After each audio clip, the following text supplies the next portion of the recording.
लकवा और फालज सिर्फ इसी वजह से होते हैं जिनका बीपी ज़्यादा होता हो।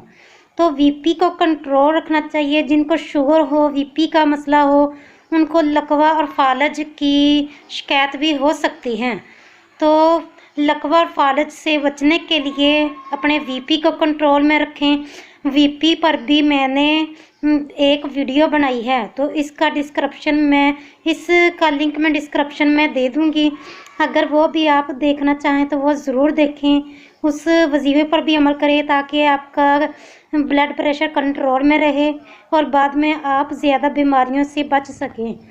अल्लाह ताला सेहत और तंदुरुस्ती वाली ज़िंदगी अता फरमाए। ये लकवा और फालज बहुत ही एक कि ख़तरनाक मर्ज़ है।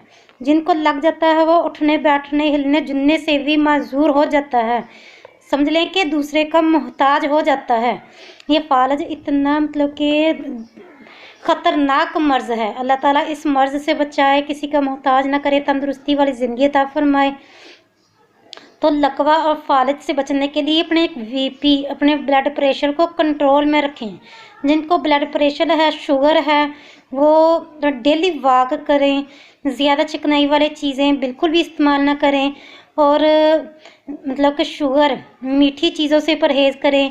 और जिनको ये ब्लड प्रेशर हो वो नमक की चीज़ों से परहेज़ करें, तली हुई चीज़ों से परहेज़ करें ताकि ये अगला मर्ज़ उनको ना लगे। अगला मर्ज़ कौन सा? लकवा और फालज। तो जिनको ये मसला हो, पहली बार ही फालज का अटैक हुआ हो, तो ये इस वजीफे पर वो अमल करें। अल्लाह ताला के फजल व करम से वो चलते फिरते रहेंगे। ये जिनको लकवा और फालज का एक मरतबा झटका लग जाए, एक मरतबा फालज हो जाए, तो उनको बार बार होता रहता है।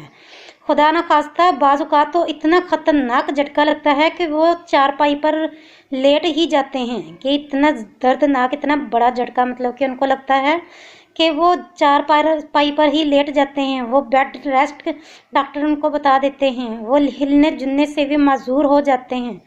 तो अल्लाह ताला मोहताजगी से बचाए, ये अमल करें। जिनको पहली बार फालज का झटका लगा हो तो अल्लाह ताला के फजलो करम से वो आइंदा फालज की शिकायत से बचा रहेगा, फालज के मर्ज़ से बचा रहेगा। अल्लाह ताला के फजलो करम से वो चलता फिरता रहेगा। तो आइए अब हम अपने अमल की तरफ बढ़ते हैं। जिनको फालज या लकवा हो वो सूरत ज़लज़लाल लोहे यानी स्टील के बर्तन पर लिख कर धोकर पिलाए।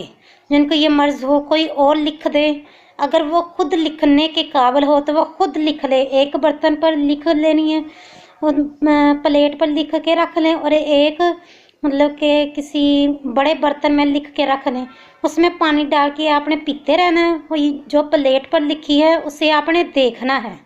सूरत ज़लज़लात को लोहे स्टील के बर्तन पर लिख कर दें कि मरीज़ इस पर देखे, इंशाअल्लाह अज़ीज़ सेहत होगी।